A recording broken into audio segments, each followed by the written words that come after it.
તો લાઠીના રામપરા નજીક અકસ્માત થતા સનસનાટી મચી ગઈ હતી। ભુરખિયા મંદિરે જતા બે પદયાત્રિકો અકસ્માતમાં ઘાયલ થયા હતા।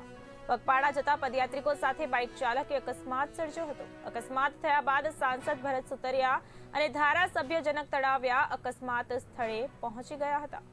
ઇજાગ્રસ્ત સ્ત્રી અને પુરુષને પોતાની કારમાં ધારાસભ્ય દ્વારા હોસ્પિટલ ખાતે સારવાર અર્થે ખસેડવામાં આવ્યા હતા। ઇમરજન્સી 108 ટ્રાફિકમાં પહોંચે તે પહેલા જ ધારાસભ્ય તળાવિયાએ પોતાની કારમાં ઇજાગ્રસ્તોને સારવાર આપવા માટે લઈ ગયા હતા। ધારાસભ્ય જનક તળાવિયાએ માનવતાનું ઉત્તમ ઉદાહરણ પૂરું પાડ્યું હોય તેવું સ્પષ્ટપણે દેખાઈ રહ્યું છે।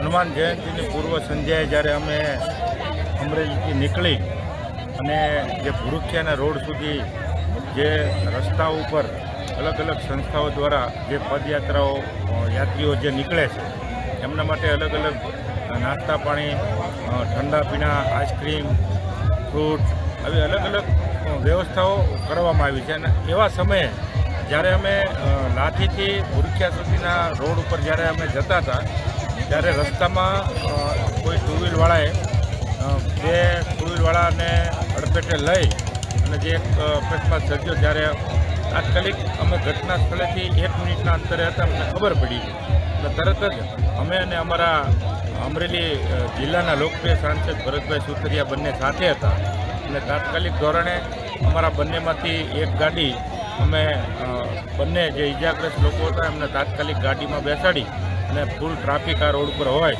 અને અમારી ગાડી મોકલી અને તાત્કાલિક ધોરણે લાઠી સિવિલ હોસ્પિટલ ખાતે અત્યારે રિફર કરવામાં આવ્યા છે। મેં થોડીક વાર પહેલાં બધી ટીવીવાળાને બાઇટ પણ આપી હતી। મેં કીધું હતું કે અમરેલીથી લઈ અને ભુરખિયા સુધી આપણે હનુમાન જયંતીની પૂર્વ સંધ્યાએ અમે કીધું હતું કે અમે ઠેઠ લગન લોકોની વ્યવસ્થા માટે અમે નીકળ્યા હતી।